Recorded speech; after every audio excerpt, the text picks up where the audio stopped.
नमस्कार दोस्तों, आपका मेरे YouTube चैनल भक्ति ज्ञान त्योहार में स्वागत है। आज मैं आपको अगहन मास के गुरुवार की व्रत कथा सुनाने जा रही हूँ। अगर आपको ये कथा पसंद आए तो कमेंट बॉक्स में भगवान विष्णु की जय अवश्य लिखिए। साथ ही अगर आपने अभी तक मेरे चैनल को सब्सक्राइब नहीं किया तो सब्सक्राइब कर लीजिए और बेल आइकॉन पर क्लिक जरूर कीजिए, जिससे हमारे वीडियो के नोटिफिकेशन आपको मिलते रहें। अगहन मास के पहले गुरुवार को माँ लक्ष्मी की पूजा, व्रत और माँ लक्ष्मी की स्थापना करें। इस दिन माँ लक्ष्मी की स्थापना और पूजा की परंपरा है। मान्यता है कि तुलसी और लक्ष्मी की पूजा पूरे अगहन माह या फिर इस माह के गुरुवार को एक साथ करने और अन्न दान करने से माँ लक्ष्मी खुश होती हैं और उनके आगमन के बाद उनका स्थायित्व बना रहता है। अगहन के हर बृहस्पतिवार को माँ लक्ष्मी की पूजा होती है। ग्रंथों में इसका वर्णन मिलता है कि अगहन बृहस्पतिवार को अगर सुहागिन ने बुधवार की रात घर की साफ सफाई करने के बाद निष्ठा से माता लक्ष्मी की उपासना करें तो वे प्रसन्न होकर उपासक के घर स्थायी तौर पर आती हैं। अगहन मास में बृहस्पतिवार को लक्ष्मी जी की व्रत पूजा से सुख संपत्ति और ऐश्वर्य प्राप्ति के साथ मन की इच्छा पूरी होती है। अब सुनिए ये कहानी। यह कहानी द्वापर युग की है। उस समय भद्रश्रवा नाम के एक राजा थे। वो राजा बड़े पराक्रमी थे। उन्हें 4 वेद, 6 शास्त्र, 18 पुराणों का ज्ञान था। उनकी रानी का नाम सुरति चंद्रिका था। रानी दिखने में सुंदर और सुलक्षणा थी तथा पतिव्रता थी। उन दोनों को 7 पुत्र तथा उसके बाद एक कन्या का वरदान मिला था। कन्या का नाम सामवाला था। एक बार महालक्ष्मी जी के मन में आया कि जाकर उस राजा के राजा प्रसाद में रहे। इससे राजा को दोगुनी धन दौलत की प्राप्ति होगी और वह इस धन दौलत से अपनी प्रजा को और सुख दे पाएगा। गरीब के घर अगर रहे और उसे धन दौलत प्राप्त हो तो वह स्वार्थी की तरह केवल अपने ऊपर ही खर्च करेगा। यह सोचकर मां महालक्ष्मी जी ने एक बूढ़ी ब्राह्मणी स्त्री का रूप धारण किया। हाथ में लाठी लिए लाठी के सहारे रानी के द्वार तक पहुंची। उन्होंने बूढ़ी औरत का रूप धारण किया था, पर उनके चेहरे पर देवी का तेज था। उन्हें देखते ही एक दासी सामने आई और उनसे उनका नाम, काम और धर्म पूछा। वृद्ध ब्राह्मणी का रूप धारित माता लक्ष्मी ने कहा, मेरा नाम कमला है। मेरे पति का नाम भुवनेश है। मैं द्वारिका में रहती हूँ। तुम्हारी रानी पिछले जन्म में एक वैश्य की पत्नी थी। वह वैश्य गरीब था। गरीबी के कारण हर रोज घर में झगड़े होते थे तथा उसका पति रोज उसे मारता था। इन बातों से तंग आकर वह घर छोड़कर चली गई तथा जंगल में खाली पेट भटकने लगी। उसकी इस दुर्दशा पर मुझे दया आई। तब मैंने उसे सुख संपत्ति देने वाली श्री महालक्ष्मी की कथा सुनाई। मेरे कहने पर उसने श्री महालक्ष्मी का व्रत किया। श्री महालक्ष्मी प्रसन्न हुई। उसकी गरीबी दूर हुई। उसका घर संसार दौलत, संतति, संपत्ति से भर गया। बाद में पति पत्नी दोनों परलोक सिधार गए। लक्ष्मी व्रत करने के कारण वे लक्ष्मी लोक में रहे।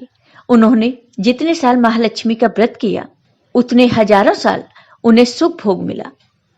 इस जन्म में उनका जन्म राजघराने में हुआ है, परंतु वह श्री महालक्ष्मी का व्रत करना भूल गई हैं। उसे यह याद दिलाने के लिए मैं यहाँ आई हूँ। बूढ़ी माँ की बातें सुनकर दासी ने उन्हें प्रणाम किया तथा श्री महालक्ष्मी का व्रत किस तरह किया जाए इस बारे में पूछा। तो बूढ़ी माँ का रूप धारण किए हुए श्री महालक्ष्मी माता ने दासी को पूजा की विधि तथा महिमा बताई। इसके बाद वह दासी माता को प्रणाम कर रानी को बताने अंदर चली गई। राजभवन में रहते हुए रानी को अपने ऐश्वर्य का बहुत घमंड था।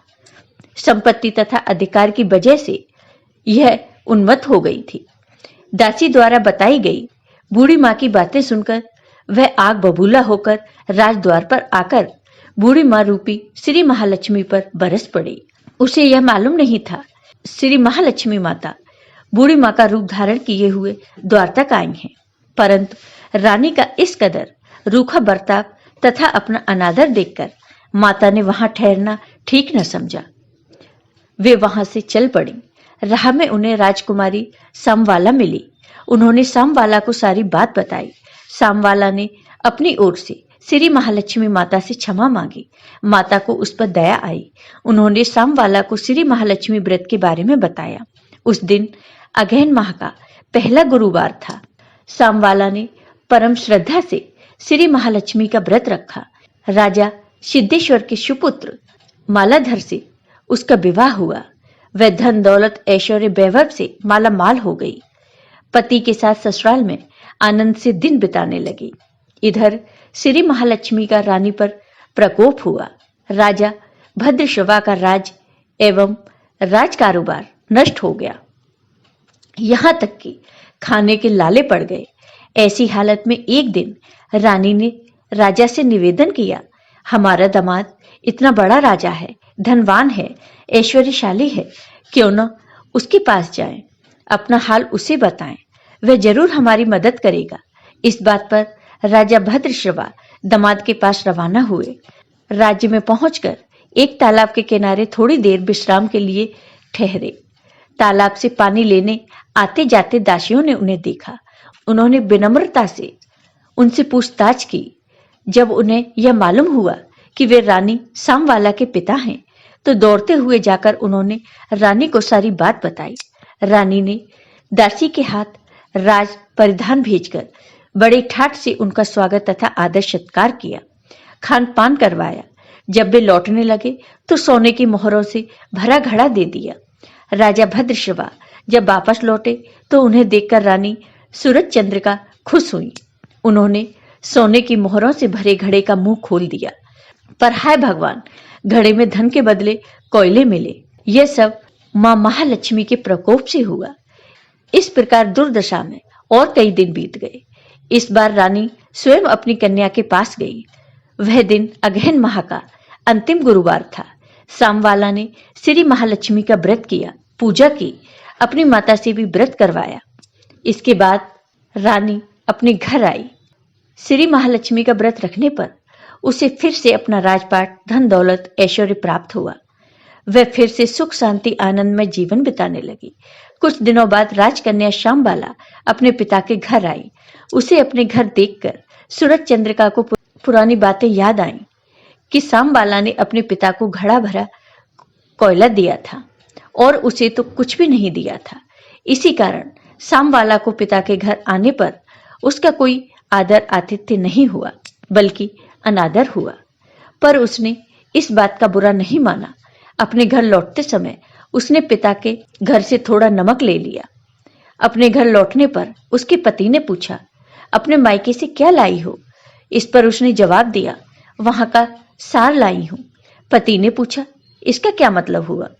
श्यामवाला ने कहा, थोड़ा धीरज रखें, सब मालूम हो जाएगा। उस दिन श्यामवाला ने सारा भोजन नमक डाले बिना बनाया और सबको परोस दिया। पति ने खाना चखा। सारा खाना नमक बिना था, इसलिए कोई स्वाद न आया।